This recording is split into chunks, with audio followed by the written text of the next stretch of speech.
그러면 지각과 생명체 구성물질 쪽부터 해보도록 하겠습니다.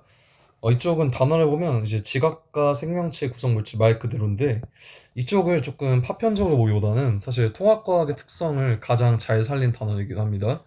왜냐하면 지각과 생명체 구성물질을 알아봄으로써 단순히 이걸 암기하는 게 목적이 아니라 세상을 구성하는 다양한 요소들, 다양한 부분들이 대부분 이제 구성하는 본질이 비슷하다.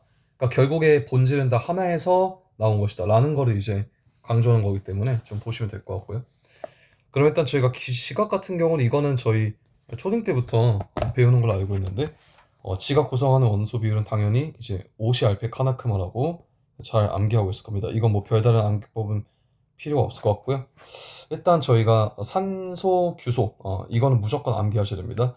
저희가 이따가 규산염 광물을 다룰 거기 때문에 지각에서 1등과 2등 산소, 규소다. 일단 이거 두 개를 조금 메인으로 담아두시면 되고, 자, 그래서 이렇게 산소랑 규소로 구성되는 광물을 규산염 광물이라고 정의를 하는데, 사실 이거는 지구과학 2에서 나왔던 내용이고 통합과학에서 딱히 순서는 암기하실 필요가 없을 것 같습니다. 그래서 암기 같은 경우는 저희 원소 비율 정도만 오시알페 카나크마 딱 여기서 암기를 그냥 종료하시면 될 것 같고요. 자, 그 다음에 이어서 생명체를 볼게요. 자, 참고로 여기서 계속 비율이라고 하는데 여기서 말하는 비율의 정의는 무조건 전부 다 질량비입니다. 해가지고 전부 다 질량의 비율이다 라고 디폴트로 생각하시면 되고요. 생명체 구성 요소도 자 1등이 산소가 됩니다. 산소고, 자 일단 이거는 제가 이따 다룰 거고요. 일단 외우셔야 돼요. 산소 같은 경우 생명체는 자 산소 5, 그 다음 탄소저부터, 자 그 다음 수소, 그 다음 질소, 칼슘까지 괜찮습니다. 그래서 OCHN이니까 제가 그냥 오촌이라고 외우시면 돼요. 자 오촌, 오촌 생각해보시면 오촌은 생명체죠, 그렇죠? 사촌이 아니고 오촌이라고 외우시면 되겠습니다. 그러니까 OCHN, 네, 그렇게 기억하시면 될 것 같고요. 자, 그 다음에 이건 조금 핀트가 다른데 지금 생명체 구성이 아니라 사람의 구성이죠, 그렇죠? 통합과학에서는 이걸 구분하는데 사실 사람도 생명체잖아. 그러니까 당연히 사람도 구성하는 거는 생명체랑 같을 수밖에 없겠죠. 다만 지금 여기서 약간 다른 게 생명체를 구성하는 거는 원소의 비율이고 사람을 구성하는 거는 물질의 비율이에요. 그렇기 때문에 이 원소랑 물질, 그러니까 층위가 다른 거죠, 그렇죠? 그리고 저희가 잘 알고 있다시피 사람을 구성하는 물질 중에 가장 많은 거는 무조건 물입니다, 물.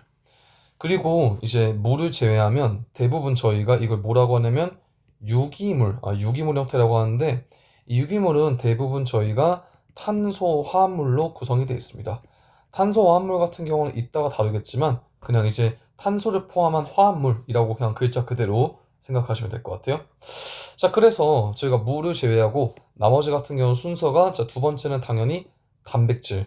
저희 모든 게 단백질이죠, 그렇죠? 머리카락 같은 것도 마찬가지고. 자, 그래서 단백질, 그 다음에 저희가 지질, 여기까지는 꼭 외워주시면 되겠습니다.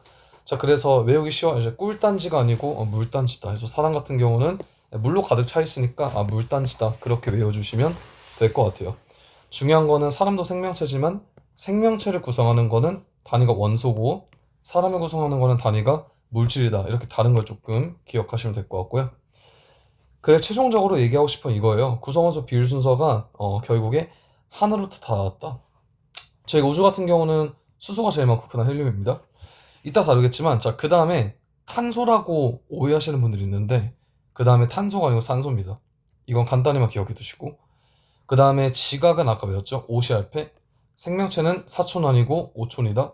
사람 같은 경우는 물이 많으니까 물단지. 이렇게 외우시면 되는데 지구도 무조건 알고 있어야 돼요. 지구. 자, 지구는 이게 외우기가 쉬워요. 이게 지금 앞 글자만 따시면 페오시마죠. 페오시마. 페오시마 읽으면 약간 일본에 있는 섬 이름 같죠, 그렇죠? 시마. 페오시마. 해서 페오시마라고 그냥 외워주시면 되겠습니다. 그래서 지구에 있는 이거랑 지각에 있는 것들. 사실 시마가 일본어로 섬이라는 뜻이거든요. 페오시마. 뭔가 과격한 섬이다. 그렇게 외우시면 되고요. 자, 근데 이제 지각과 생명체 구성원소의 공통점 중에 가장 중요한 것은 산소 비율이 가장 높다는 겁니다. 지금 그래프를 보시면 둘 다 산소가 가장 높은 걸 볼 수가 있는데 이게 단순히 우연이냐 라고 하시면 이거는 우연이라고 볼 수가 없습니다. 이거는 우연의 치가 아니라 결국에 동일한 본질에서 갈려져 나왔다라고 해석할 수가 있는데요.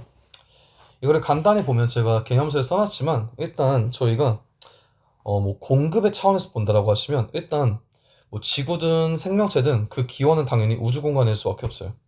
근데 아까 말씀드렸다시피 우주 공간에서는 수소가 1등, 헬륨 2등, 그 다음에 3등이 탄소가 아니고 산소입니다. 그러니까 결론적으로 산소는 우주 전체에서 수소랑 헬륨 다음으로 질량 비율 3을 차지합니다. 그래서 이렇게 최종 생성량은 산소가 탄소보다 많고 이런 물질들이 모여서 결국에 이제 지구가 만들어진 거죠. 그렇죠? 자, 근데 그렇게 따지면 지구에도 수소랑 헬륨이 가장 많아야 되는데 절대 그렇지가 않습니다. 왜냐하면 수소랑 헬륨은 질량이 1, 2위에는 불구하고 사실 원시지구 같은 경우는 저희가 온도가 매우 높았죠. 그렇죠? 그리고 중력가 속도가 그렇게 크지가 않았어요.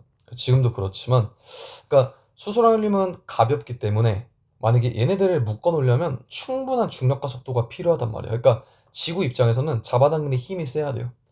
근데 가벼우니까 그렇지가 않습니다. 그래서 지구 입장에서는 얘네 잡아당기기 충분하지 않은 중력가 속도를 갖고 있었기 때문에 수소랑 헬륨은 대부분 우주 공간으로 날아갔다라고 봐주시면 될 것 같아요.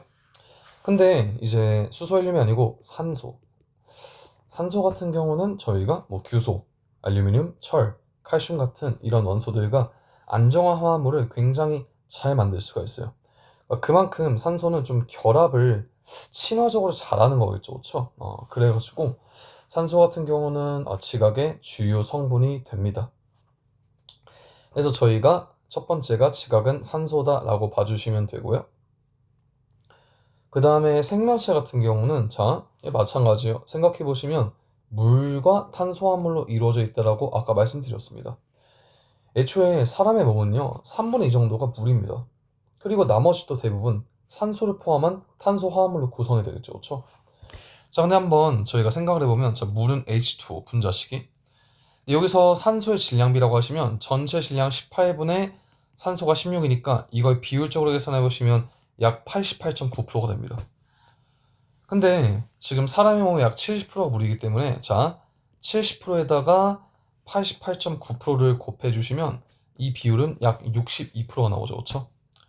여기에다가 뭐 탄수화물, 단백질, 핵산, 지질 같은 탄수화물 속에 산소를 전부 다 더해주시면 이 값이 약 65%에 근접하게 됩니다. 그러니까 저희가 사람의 몸에 있는 물을 기반으로 계산해 봤을 때 실제로 생명체에 있는 산소 비율이 약 몇 프로다? 65% 정도가 되겠다라고 추론해 볼 수가 있습니다. 해가지고 지각이랑 생명체는요 당연히 산소가 가장 많을 수밖에 없고 근데 이제 또 2위를 볼까? 2위? 자, 2위 같은 경우는 지각은 누구예요? 규소죠, 그렇죠? 자, 이유가 뭘까? 산소랑 규소랑 뭐하니까 규소는 삼연체로 결합하기 때문에 그래서 규소 저희가 처리할 수가 있고 그 다음에 생명체에서는 저희가 당연히 모두 산소다면 뭐죠? 탄소죠. 오촌이니까 그렇죠?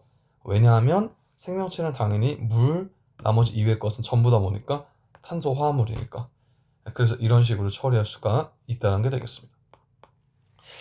자, 그러면 이 지각에서 굉장히 많았던 이 규소랑 산소가 결합해 생성된 규산화 광물 조금 보도록 하겠습니다. 이거는 기존의 지구과학 2 내용이었고요, 그렇죠?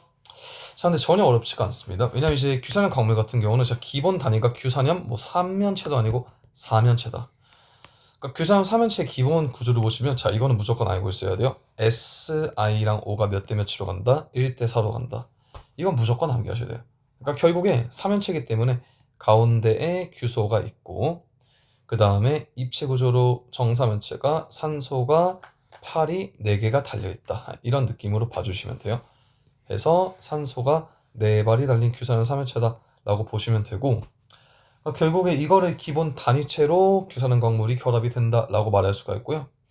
이게 얼핏 보시면 되게 안정적으로 보여. 그러니까 안정적이니까 당연히 중성이겠지 라는 생각을 할 수가 있지만 중성이라고 보시면 절대 안 돼요. 왜냐하면 이제 SI가 당장 이제 플러스 4잖아. O는 마이너스인데 마이너스 2짜리가 4개니까 결론적으로 SiO4 3연체 구조는 전기적으로 마이너스 4가의 음전하를 띈다라고 파악할 수가 있습니다. 그러니까 이거는 중성이 아니고 4가의 음전하를 본다라고 봐주시면 되겠습니다. 그렇죠? 자, 이 정도로 보시고 그 다음에 이제 규산염 광물을 저희가 좀 암기를 하셔야 되는데 이거는 좀 생각을 해볼 필요가 있는 게요. 일단은 규산염 삼연체가 하나가 있으면 이거는 저희가 독립형이라고 합니다. 독립형. 자, 그 다음에 삼연체가 결합이 돼. 자, 지금 끄트머리 하나씩 결합을 하죠. 그렇죠? 그러니까 산소끼리 맞닿는 거야. 네, 이런 식으로 계속 결합을 하시면 이거를 하나의 사슬. 하나의 사슬이니까 단사슬이다. 자, 그 다음 복사슬은 복이죠. 두 개 이상인 거지. 자, 그러니까 산사슬이 그 사다리처럼 연결된 걸 저희가 복사슬이라고요. 판상 같은 경우는 이제 평면 구조다. 판상 같은 경우는 평면 구조고, 마지막으로 망상은 이게 망이니까 3D 입체 구조라고 판단하시면 되겠습니다. 그래서 자, 광물은 무조건 기억하셔야 돼요. 통합과학 범위가 정확히 맞습니다. 해가지고 자, 감, 휘, 각, 흑, 석인데 장석까지 꼭 기억하셔야 돼요. 그래서 감이가 극석이다 무조건 외워주시고, 자, 근데 감이가 극석을 구성할 때 규소랑 산소에 비가 있어요. 사실 이 정확한 숫자 값은 통합과학에선 외우지 않으셔도 괜찮지만 어떻게 남겨하셔야 되냐면 저희가 산소에 대한 규소의 개수비는 무조건 기억하셔야 돼요. 이거를 정량적인 숫자로 기억하시는 게 아니고, 자, 이 경향성이 왼쪽이 아니고 감휘 각흑 석, 즉 오른쪽으로 갈수록 커진다 라고만 기억해 주시면 되겠습니다. 자, 그리고 5분의 SI가 커지는데 지금 여기서 보셔야 될 거는, 자, 얘는 지금 독립형 구조죠. 그렇죠? 자, 산소끼리 다 떨어져 있네. 그러면 공유하는 산소수가 몇 개일까요? 당연히 0개죠. 그렇죠? 근데 단사슬 구조 같은 경우는, 자, 맨 왼쪽 친구를 보시면 하나 공유하네. 근데 가운데 친구 보시면 산소를 2개 공유하죠. 그렇죠? 그러니까 결론적으로 얘는 공유 산소수가 각 규산염 3일체당 1개에서 2개예요. 이런 식으로 쭉 가시다가 저희가 망상형 구조로 가시면 얘는 지금 입체로 구성되어 있습니다. 자, 그렇기 때문에 모든 규산염 3면체가 주변 규산염 3면체와 산소를 공유해요. 그럼 당연히 얘는 공유 산소수가 몇 개일까? 4개이겠죠. 자, 지금 이거를 단순히 외우는 게 아니고 생각을 해보시면, 자, 구조가 독립형에서 망상으로 갈수록 점차 결합력이 세지는 걸 파악할 수가 있습니다. 그림상 봐도 세 보이고 지금 당장 공유하는 산소수가 많아지겠죠. 그렇죠? 그럼 당연히 저희가 뭐 어떤 걸 결합을 할 때 결합이 안 돼 있을 때 단단할까요? 많이 돼 있을 때 단단할까요? 당연히 결합이 많이 돼 있을 때 단단할 수밖에 없겠죠. 그러니까 저희가 이 광물에 풍화라고 할 거예요. 풍화? 풍화는 뭐 바람이나 물에 의해 깎이는 거예요. 풍화에 대한 저항도, 그러니까 저항성이 얼마나 세냐 라고 했을 때 이 값도 당연히 오른쪽으로 갈수록 커진다라고 처리할 수가 있습니다. 이렇게 봐주시면 될 것 같아요. 좀 당장 암기하지 말고 좀 구조 생각해 보면서 저희가 이해를 하시면 절대 안 까먹을 수가 있습니다. 자, 이 정도로 마치고 저희가 그 다음에 이제 생명체를 구성하는 물질로 넘어가 보도록 하겠습니다. 이쪽은 일단 제가 탄소화물이라는 주제가 있는데 지금 개념서에 뭐 6페이지 보시면 그냥 단순히 보시면 될 것 같아요. 탄소화물은 그냥 뭐 사슬 모양과 고리 모양과 가지 모양이 있다. 그 전에 중요한 거는 저희가 그냥 탄소화합물이라는 거에 굉장히 친숙해지셔야 돼요. 통합과학에서 굉장히 출제가 많이 되고, 탄소화물 같은 경우는 여러 가지가 있는데 결국에 중심은 무조건 탄소가 되겠습니다. 결국에 이제 탄소, 뭐 수소, 뭐 질소나 산소 그런 것들이 전부 다 어떤 결합해서 공유 결합, 이온 결합도 아니고 다른 반대를 발생 이런 것도 아니고 공유 결합이 맞습니다. 그래서 이렇게 해가지고 만들어진 화합물이고, 중심 원소는 저희 화학에서 하겠지만 무조건 탄소일 수밖에 없어요. 자, 그리고 지금 이걸 토대로 뭐 구조가 있는데 그건 개념서 보시면 될 것 같고요. 저희는 이제 아래쪽으로 가보도록 하겠습니다. 생명체를 구성하는 탄소 화합물이 있는데, 일단 이거 같은 경우는 저희가 당연히 좀 표를 봐주셔야 될 것 같은데, 지금 PPT가 이상해졌는지 표가 날라간 것 같아요. 표가 날라갔는데, 잠시만요. 표가 어딨지? 왜 없지? 표가 없는데, 자, 일단은 저희가 기억하셔야 되는 게 생명체를 구성하는 탄소화합물에서 일단은 여러 가지를 기억하셔야 되지만 당연히 네 가지는 기억하셔야 돼요. 첫 번째는 탄수화물, 두 번째는 지질, 세 번째는 단백질, 다음에 네 번째는 헥산이라고 봐주시면 되겠습니다. 일단 제가 이렇게 설명을 쓴 이유는 당연히 저희가 순서가 있기 때문이겠죠. 그렇죠? 탄수화물 같은 경우는 자 구성원소는 이건 초예요. CHO라고 봐주시면 되고, 자 지질도 마찬가지로 저희가 CHO라고 기억하시면 되겠습니다. 근데 이제 간혹가다가 인지질이라는 게 있어요. 인지질. 이따가 뭐 인지질 이중충 배우겠지만, 인지질 같은 경우는 당연히 인이 포함되어 있겠죠. 근데 일반적으로 지질 얘기할 때는 인을 포함하지 않습니다. 그래서 탄수화물, 지질, 탄지초, 탄지는 무조건 초입니다. 탄지초로 기억하시면 되고, 단백질은 조금 약간 촌스럽다. 그러니까 단백질은 CHON까지 가셔야 돼요. 헥사는 조금 발음이 거역합니다. 촌하고 프 해가지고 헥사는 이제 촌프까지 좀 가주시면 됩니다. 그래서 일단 여러 가지 친구가 있는데 이 친구들의 기본 단위체. 기본 단위체라는 것은 저희가 이제 얘를 기본적으로 구성하는 여러 가지 기본 단위라고 그냥 글자 그대로 외우시면 되고요.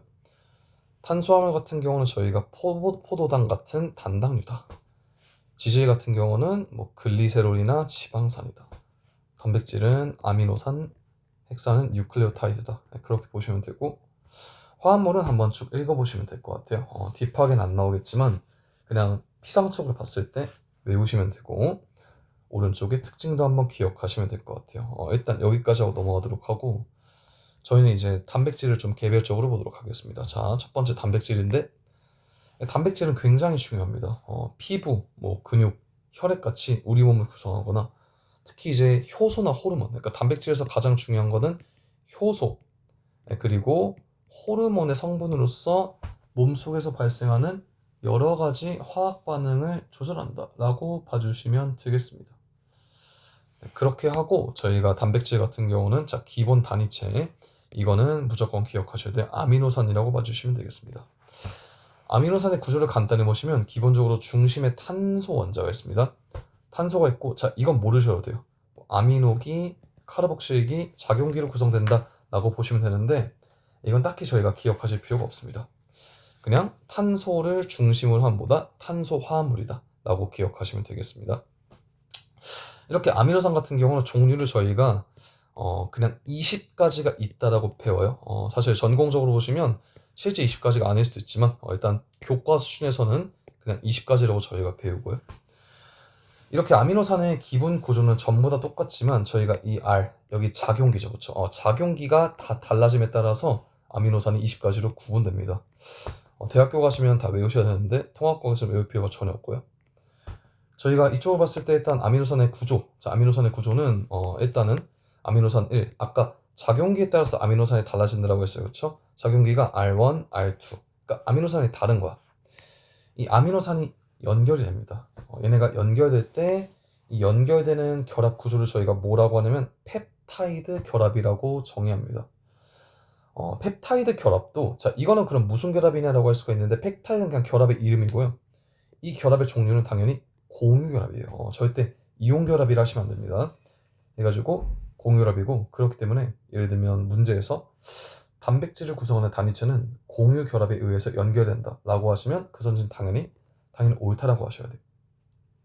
자 그래서 이렇게 펩타이드 결합으로 아미노산이 결합이 되고, 이 펩타이드 결합이 계속 일어납니다. 그러면 지금 여기 보시면 약간 사탕처럼 계속 아미노산이 끼워져 있죠. 아미노산이 쭉쭉쭉쭉 끼워져 있어 이러한 결합 구조를 저희가 여러 가지 펩타이드 구조대에서 폴리펩타이드라고 합니다. 저희가 폴리 같은 경우는 적두어 적었죠. 복이다. 그러니까 여러 가지가 있다라는 적두어이기 때문에 폴리펩타이드는 아미노산이 여러 개 합쳐져 가지고 형성된 사슬형 구조다라고 판단하시면 될 것 같아요. 그래서 이 정도로 보시면 되고, 저희가 사실 펩타이드 결합에서 가장 중요한 거는 이제 한 아미노산의 이 카르복실기, 그러니까 OH랑 다른 아미노산의 아미노기, 그러니까 오른쪽과 왼쪽이 결합하죠, 그렇죠? 이쪽은 OH랑 H이기 때문에 얘네가 두 개 결합하시면 무조건 물 분자가 형성이 됩니다. 해가지고 자 물 숫자죠, 그렇죠? 그 다음에 얘가 빠져나가니까 이걸 저희가 뭐라 하냐면 탈수 축합 반응이라고 합니다. 그래서 저희가 아미노산 두 개가 결합할 때는 무조건 H2가 빠져나온다. 딱 봐도 시험을 어떻게 낼 것 같아요? H2가 아니고 뭐 CO2가 빠져나온다 이렇게 내겠죠, 그렇죠? 절대 맞다 하시면 안 되고, 이렇게 펩타이드 결합이 형성이 됐을 때 이게 어떤 원리고 어떤 구조고 어떤 결과가 나오는지 당연히 기억하셔야 되겠습니다. 자, 그러면 너무 당연한 말이지만 오른쪽 그림에서 자, 지금 단백질이가 있을 때 아미노산이 가, 나, 다, 나, 다 이렇게 뭐 지금 이거 전에 만약에 이제 아미노산이 N개가 있다고 합시다. 그러면 이걸로 폴리펩타이드가 구성이 됐어요. 그럼 이 구조에는 펩타이드 결합이 몇 개가 있을까라고 하시면 당연히 N-1개가 있겠죠, 그렇죠? 그 사이 결합에 되는 거니까. 자, 그리고 이런 아미노산의 종류 같은 단백질의 종류는요, 아미노산의 종류, 수, 결합 순서에 의해서 결정됩니다. 그래서 아까 보셨던 이걸 보시면 자, 가랑 나랑 다는 전부 다 아미노산이에요. 자, 아미노산의 종류는 가나다로 전부 똑같죠. 근데 위에 거 같은 경우는 가, 나, 다. 아래 거는 다, 가, 다, 나. 이런 식으로 결합 순서, 뭐 결합 수, 결합 종류에 따라서 단백질이 전부 다 바뀔 수가 있어요. 그래서 실제로 아미노산 같은 경우는 종류가 20가지가 되지만 이 여러 가지 조합에 의해서 단백질이 형성되는 이 경우의 수는 10만 가지가 넘습니다. 당연히 생각해 보시면 그 정도가 된다고 이해할 수가 있겠죠. 자, 근데 이 단백질의 가장 큰 문제가 뭐냐면 변성됩니다. 잘 알고 있듯이 저희가 계란을 삶으면 계란이 굳죠. 그것도 단백질의 변성과 정확히 같은 겁니다. 통합과학에서는 이게 문제를 나올 때 어떻게 나올 수가 있냐면 첫 번째, 당연히 열에 의해서 변성될 수가 있어요. 두 번째, pH, 산에 의해서도 변성될 수가 있습니다. 해가지고 이게 당연히 자료로서 출제가 될 수가 있겠죠. 이따가 자작문항으로 좀 보여드리도록 하고, 어쨌든 이거 두 개가 변성시킬 수가 있다라고 보시면 되겠습니다. 해가지고 단백질이 이렇게 입체구조가 형성됐을 때 변성이 된다면 입체구조가 변형되거나 끊어지거나 입체구조가 변하기 때문에 성질이 기능이 없어질 수가 있습니다. 이렇게 되면 단백질로서의 기능을 당연히 할 수가 없겠죠, 그렇죠? 자, 이 정도로 봐주시면 되고 저희가 아래쪽 가서 핵산으로 가보도록 하겠습니다. 두 번째로 핵산인데 이게 사실 단백질과 다르게 핵산이 딱 봤을 때 뭔지 전혀 와닿지 않을 수가 있습니다. 일단 글자 그대로 정해보시면 그냥 뭐예요? 핵산이에요, 핵산. 그러니까 글자 그대로 핵 안에 있는 산성 물질을 그냥 핵산이라고 이야기를 합니다. 자, 근데 이렇게 말하면 아마 전혀 와닿지가 않을 거예요. 저희가 핵산이라 하시면 핵산을 이루는 가장 대표적인 두 가지 저희가 그냥 뭐라 하시면 돼요? DNA와 RNA다 라고 답하시면 되겠습니다. 그러니까 사실상 통합과학에서는 핵산과 DNA와 RNA 이건 그냥 동치라고 보시면 될 것 같아요. 자, 그리고 이것도 마찬가지로 단위체를 보시면 자, 이건 무조건 암기하셔야 돼. 단백질의 단위체는 아미노산, 핵산 단위체는 뭐다? 뉴클레오타이드다. 뉴클레오타이드라고 기억하시면 되고, 뉴클레오타이드는 이제 뉴클레오타이드니까 NCT라고 외우시면 돼요. 관련 없지만. 어쨌든 뉴클레오타이드 같은 경우는 다시 인산 단염기가 1대1대1로 결합되어 있다. 이 구조는 당연히 기억을 하셔야 되겠습니다. 뉴클레오타이드는 이게 생각을 해보시면 지금 각주 22번에 얘를 구성하는 원소는 뭐냐 이렇게 물어볼 수가 있죠, 그렇죠? 구성 원소에 이게 탄소도 포함하고 질소도 포함하고 인도 포함해요. 근데 이거 단순히 암기하시는 게 아니고 뉴클레오타이드가 인상 단 염기가 1대1대1로 결합되는 걸 생각해 보시면 되게 당연하다는 걸 파악할 수가 있습니다. 왜냐하면 애초에 뉴클레오타이드의 당은요 탄소 혼자 5개로 이루어진 5탄당이라고 합니다. 그러니까 결론적으로 얘가 오각형, 탄소 혼자 5개인 5탄당이기 때문에 당연히 구성원소에 탄소가 존재할 수밖에 없지. 그 다음에 염기는요, 염기는 질소를 포함합니다. 그래서 당연히 질소가 있고, 인산이니까 당연히 인을 포함할 수가 없겠지. 그러니까 봤을 때 이거 단순히 이걸 하시는 게 아니고, 탄소, 질소, 인 무조건 포함할 수밖에 없다. 좀 이해를 하시면 구정 엮어가지고 가주시면 될 것 같아요.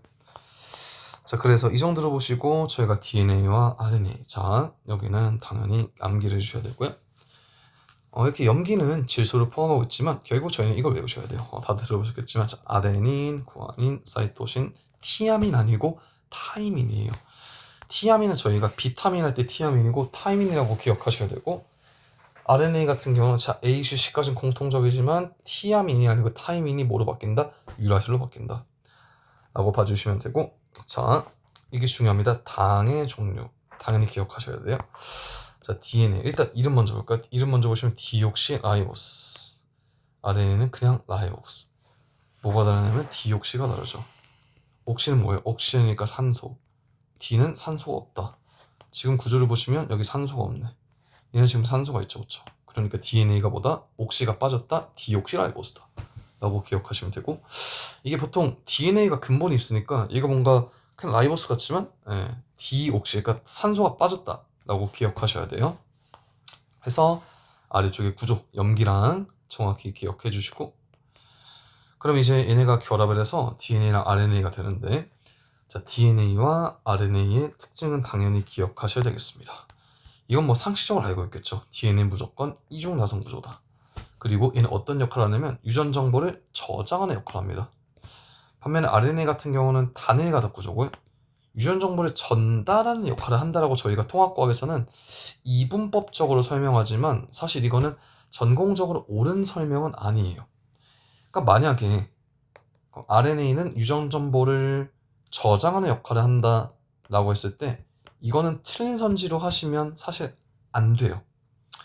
왜냐면 실제로 RNA 바이러스 같은 경우는 RNA 자체에 유전 정보가 저장이 되어 있습니다. 그러니까 저희가 사실 이렇게 통합과학에서 특히 생명 쪽을 할 때 이게 저희가 미처 알지 못하나, 그러니까 알더라도 교과서에서 다루지 않는 전공 과정의 영역이 분명히 있습니다. 그래서 통합과학 수준의 어떤 사실에 대해서 함부로 단정하진 않도록 하겠습니다. 그러니까 예를 들면 저희가 RNA에 대해서 유전 정보를 전달한다 라고 배우면 핀트가 유전 정보의 전달에 있는 것이지 유전 정보를 저장하지 않는다에 있는 게 아니기 때문에, 어떤 키워드가 주어지면 핀트를 조금 이해하셔가지고 이것만 알고 빠지면 되겠구나 라고 그냥 넘어가 주시면 조금 현명하게 공부할 수가 있을 것 같아요.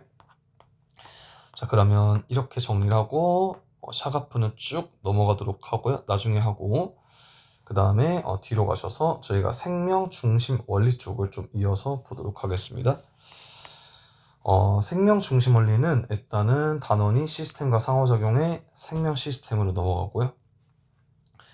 자 이쪽 같은 경우는 제가 개념서를 뒤쪽에 자 페이지로 20이 아니고 18페이지 보시면, 자 일단 이 생명 중심 원리의 큰 흐름이에요. 큰 흐름. 자 큰 흐름 안에 뭐가 있냐면 유전자와 단백질이 있습니다. 아까 배운 거랑 이게 교과서에서는 약간 떨어져 있는데 단원이 이어집니다. 저희가 이제 유전자랑 단백질은 왜 이해해야 되냐면 생명 중심 원리를 이해하기 위한 하나의 용어 정리다라고 봐주시면 될 것 같아요. 저희가 생명 중심 원리를 이해하기 위해서 유전자를 봤을 때 보통 이제 상식적으로 많이 오해하는 게 뭔가 유전자가 잘못됐어, DNA가 잘못됐어, 뭐 이런 식으로 말을 하는데, 유전자랑 DNA는 같은 게 아니에요. 다른 거고요. DNA라는 것은 유전자가 아니고 유전자는 DNA 구조 안에서 형질에 대한, 일단 들어보세요. 형질에 대한 유전 정보가 저장되는 특정 부위를 의미합니다. 그러니까 결국에 DNA가 구조가 있을 때 이 안에 저장되는 특정 부위를 유전자라고 통칭합니다. 자 근데 형질이 뭐냐, 형질. 형질은 그냥 저희가 영어로 캐릭터라고 생각하시면 돼요. 그러니까 저희가 뭐 인간이 뭐 형태가 다 다르잖아. 뭐 사람의 키나 뭐 눈동자 색이나 전부 다 다르기 때문에 이런 거 같은 경우는 그냥 전부 다 캐릭터가 다르다. 지금 뭐 메이플 스토리 보시면 캐릭터가 다르잖아요, 그렇죠? 그러니까 캐릭터가 다 다르다. 형질이 다르구나 라고 보시면 되겠습니다. 그래서 이렇게 형질을 결정한 유전 정보가 저장되어 있는 특정 부위다. 그러니까 DNA 안에 유전자가 포함되는 거예요. 동치 관계가 절대 아니고. 그래서 이 구조는 그냥 뭐 가볍게 봐주시면 될 것 같습니다. 무슨 뭐 히스톤 단백질 이런 거 사실 알 필요가 전혀 없고, 통합과학 수준에서 여기까지만 보셔도 충분합니다. 자 그 다음에 이제 단백질입니다. 단백질 아까 간단히 다뤘지만 생명 중심 원리에서는 단백질을 다루는 특징이라기보다 단백질이 유전적으로 어떻게 작용하는지 그 유전 메커니즘 속에서 단백질을 저희가 다루게 되겠습니다. 단백질은 이제 합성이 돼야 되는데 DNA에 담긴 유전자. 자, 아까 보셨던 유전자가 어디서? 라이보솜. 리보솜이 아니고 라이보솜이에요. 세포 소기관의 라이보솜에서 단백질로 합성이 됩니다. 그러니까 지금 보시면 DNA 유전자가 라이보솜으로 합성이 되는 거죠. 그렇죠? 자, 그럼 이렇게 단백질로 합성되어야만 형질이 나타난다라고 저희가 생물학적으로 정의할 수가 있어요. 이게 가장 중요한 성질입니다. 그래서 DNA에 담긴 유전자가 반드시 단백질로 합성이 되어야만 뭐가 나타날 수가 있다? 형질을 나타낼 수가 있다는 거겠죠. 그렇죠? 그래서 지금 아래 모식도를 좀 이해를 잘 하셔야 될 것 같아요. 자, 이거를 보시면 원래 DNA 안에 뭐가 있어요? 유전자가 있어. 자, 제 말은 뭐냐면 이거예요. 자, 이런 질문을 할 수가 있어요. 그럼 도대체 DNA 유전자가 있으면 그 유전자가 지가 가만히 있으면 얘가 알아서 그냥 형질을 발현하면 되잖아요. 근데 왜 그게 아니고 굳이 유전자를 단백질로 합성을 해야만 형질이 발현되나? 이렇게 질문할 수가 있죠. 그렇죠? 근데 생물학적으로 유전자가 그러니까 발현되기 위해서는 반드시 단백질 합성 과정이 거쳐져야 돼요. 예를 들면 집에서 파스타를 만든다랄까. 파스타.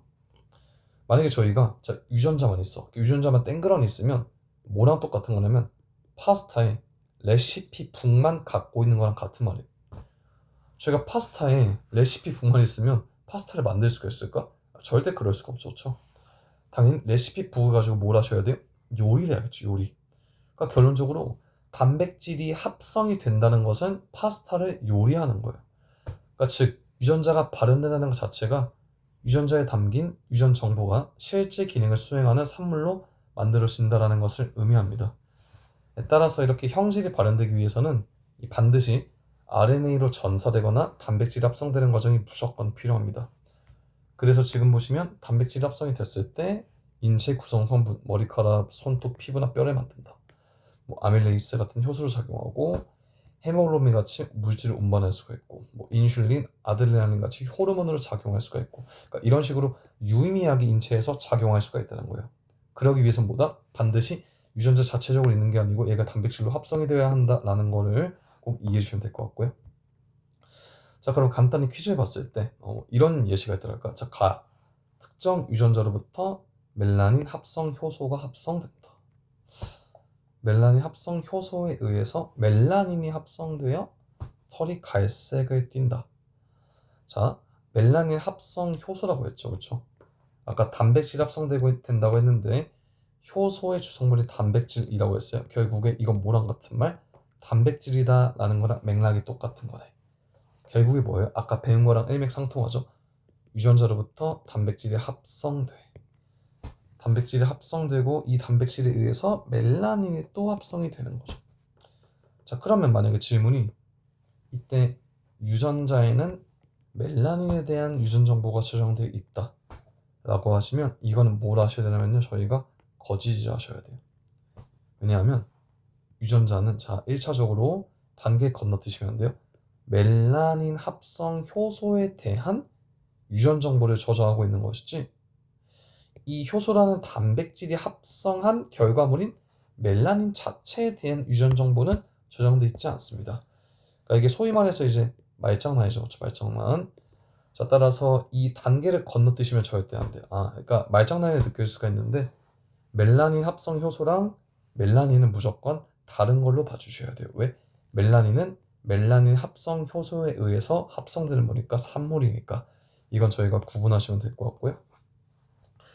자, 그러면 이런 거를 기반으로 이제 세포 안에서 유전 정보가 어떻게 흐르냐라고 했을 때 저희가 이 총체적인 과정을 생명 중심 원리라고 정의합니다.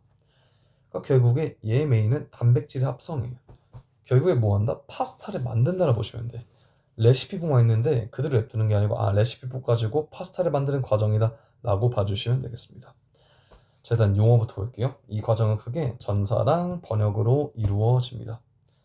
자, 전사는 뭐냐면 여기 사자 있죠. 사. 자, 사는 저희가 그냥 뭐다? 복사할 때 사자랑 똑같이 봐주시면 되겠습니다. 자, 일단 워딩 먼저 볼게요. 자, 외우지 않아도 세포에게서 일단 들으시면 돼요. DNA의 유전 정보가 복사돼. 어디로? RNA로 복사가 됩니다. 자, 해가지고 RNA가 뭐 한다? 유전 정보를 전달한다. 이건 아까 했죠, 그렇죠? RNA는 뭐다? 전달하는 목적이다.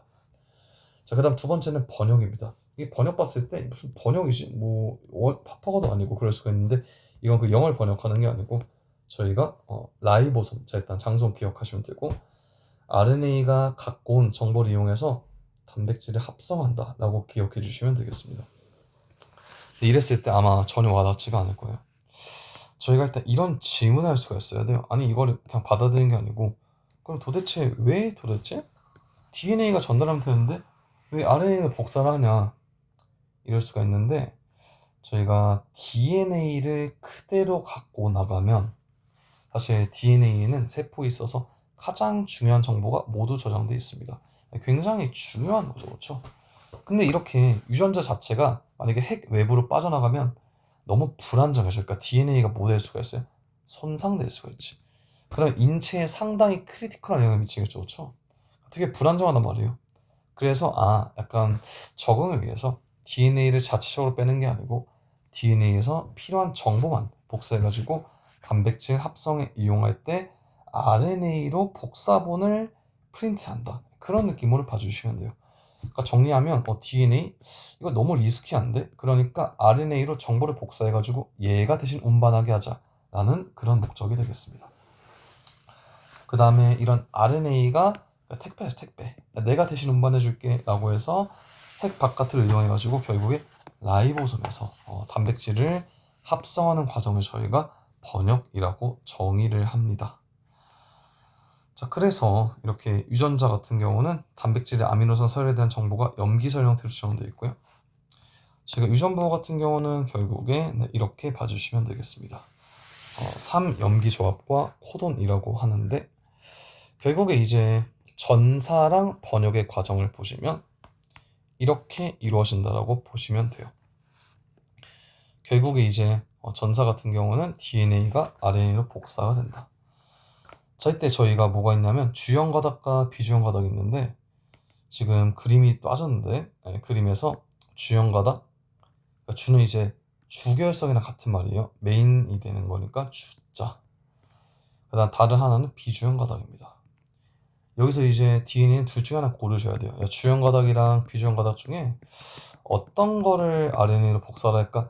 라는 거를 선택을 해야 되는데 사실 이 선택의 원리는 교과 과정을 한참 벗어납니다. 해가지고 제가 각주에 써놨는데 간단히 보시면 되고요. 어쨌든 선택받았다라고 할게요. 선택받은 가닥을 저희가 주형 가닥이라 합니다. 그러면 이렇게 주형 가닥에서 상보적인 염기가 복제가 되는 게 RNA가 되겠네. 그래서 이제 DNA에서의 3염기 조합이라고 하지만 얘가 RNA로 복제가 되시면 그거에 대한 상보적인 염기 조합은 저희가 코돈이라고 정의합니다. 그래서 3염기 조합은 DNA, 코돈은 RNA에서 쓰는 용어다. 이건 제가 조금 더 자세히 나중에 하도록 하겠습니다. 그래서 결국에 코돈편 왜 의미가 있냐면 이렇게 4종류의 염기를 3개씩 나눈다. 왜냐하면 염기가 3염기 조합이니까. 이렇게 조합을 했을 때 자, 저희가 할 수 있는 건 4가지가 있지. 근데 결국에 3가지니까 4의 3승이어서 결국에 코돈, 아미노산은 총 64개가 됩니다. 근데 코돈 64개인데 아미노산 몇 개예요? 20개죠. 그렇죠? 그래서 같은 아미노산이 여러 개 코돈을 지정할 수가 있다라고 봐주시면 될 것 같아요. 이거는 여러 가지 특징이 있으니까 이따 보시면 되고 제가 마지막으로 유전자 돌연변이다. 그냥 정상적으로 이렇게 전사가 되면 되지만 그렇지가 않겠죠. 이렇게 저희가 3가지 다루는데 간단히 보시면 돼요. 치환. 말 그대로 하나가 바뀐다라고 보시면 될 것 같아요. 근데 이랬을 때 지금 아이소류신이라는 아미노산 같은 경우는 변화가 없네. 그러니까 이 경우는 아미노산이 바뀌지 않기 때문에 전혀 문제가 없지만 지금 얘처럼 A로 바뀐다면 아미노산이 지금 발린으로 그러니까 알라닌에서 발린으로 바뀌죠. 그렇죠? 그럼 이 경우는 치환에 의해서 아미노산이 바뀌었네 라고 처리할 수가 있습니다. 그러니까 결론적으로 하나의 염기가 치환이 되면 아미노산의 종류가 바뀔 수도 있고 바뀌지 않을 수도 있죠. 그렇죠? 이런 게 당연히 문제로 출제가 될 수가 있고요. 삽입 같은 경우는 없던 게 하나가 껴들 수가 있어. 이럴 때는 아미노산이 달라질 수가 있고 결실도 마찬가지예요. 결국에 원래 있던 게 하나가 빠질 수가 있다. 하나가 빠지면 뒤에 게 앞칸으로 한 칸씩 다 당겨지겠죠. 그렇죠? 삽입되시면 앞에 게 뒤로 한 칸씩 미뤄진다. 결론적으로 염기, 조합이 바뀌니까 아미노산 3개씩 끊었을 때 이 조합이 바뀐다. 이건 제가 나중에 조금 더 자세히 설명하도록 하겠습니다. 생명 중심 원리는 좀 다시 찍어야겠네. 나중에 보강을 할게요.